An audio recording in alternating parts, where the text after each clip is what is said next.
এই আম গাছটা মনে করো 5 ফিট ওজন বা লম্বা আছে। আর মনে করো আমার বড়ি ক্ষেতের ভিতরে আম বাগান ছিল, আমি আম নিবার ইচ্ছা ছিল না আমার, তখন আমি আমগুলি নিয়েছি। এই বছর আমি বড়ি গাছ উঠে এলেছি, আগামী বছর থেকে ইনশাল্লাহ পুরো আম বাগানই করবো, বড়ি উঠে দিয়েছি। সম্মানিত ভিউয়ার্স, আশা করি আপনারা সকলে ভালো আছেন। আলহামদুলিল্লাহ, আপনাদের দোয়ায় আমি অনেক ভালো আছি। তো আজকে শফিক ভাইয়ের কাছে চলে আসলাম। শফিক ভাই বাহির থেকে আইসা আমার বাড়িতে চলে গেছে, আমার নিয়ে আসছে যা তুমি আমার বাগান দেখবা। এটা হচ্ছে একটা বাগান মালিকের গুরুত্ব। যারা বাগান করে তারা একটা বাগানের একটা সন্তানের মতো লালন করে, তাইলে এটা থেকে তারা একটা মুনাফা অর্জন করতে পারে। বড়িতে যে কথাটা কইছি এই কথাটা সঠিক। আসলে একটা বাগান যারা করবেন অবশ্যই যত্ন রাখবেন, খেয়াল রাখবেন। আমি কিন্তু 4 বছর যাবৎ আমি একটা বাগান করছি, নার্সারি করছি। আমি অনেক যত্ন করতেছি। অনেকে জিজ্ঞাসা করে শুকিয়ে গেছি কেন। একটা বাগানের যত্ন করা কিন্তু সহজ না, আবার তো কঠিনও না, কিন্তু সময় মতো যত্ন করতে হয়।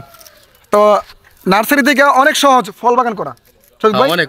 আপনি বাইরে গিয়ে নার্সারি কন্ট্রোল করতেছেন এই আম বাগানটা।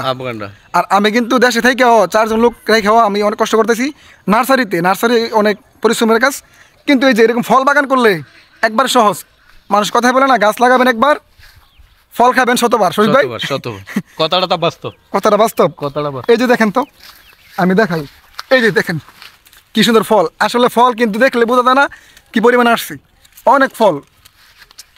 কতটুকু গাছটা দেখেন তো, আমার কোমরের থেকে নিচে, ঠিক আছে, এত ছোট গাছ। এই 5টা আম মনে করো 4 কেজি আছে। 5টা আম 4 কেজি? হ্যাঁ, 5টা আম 4 কেজি। আসলে মানুষ দেখলে বুঝবো না, এখানে না আসলে বুঝতে মুশকিল। তো ভিউয়ার্স, আসলে আপনাদেরকে এটি বললাম, ভালো থাকবেন। এটা হচ্ছে এই শিবপুর থানায় আইবপুর ইউনিয়ন বনিয়া নামক গ্রামে। আমাদের পুটিয়া থেকে 10 মিনিট লাগে এখানে আসতে। তো আমার যেহেতু প্রাইমারি স্কুলের পাশে, হ্যাঁ, আমার যেহেতু বাড়ির কাছে, এই জন্য আমার একটু সহজ হয় এখানে আসতে, পরামর্শ দিতে। যারা দূরে দূরে আছেন অবশ্যই আমার সাথে লিঙ্ক রাখবেন।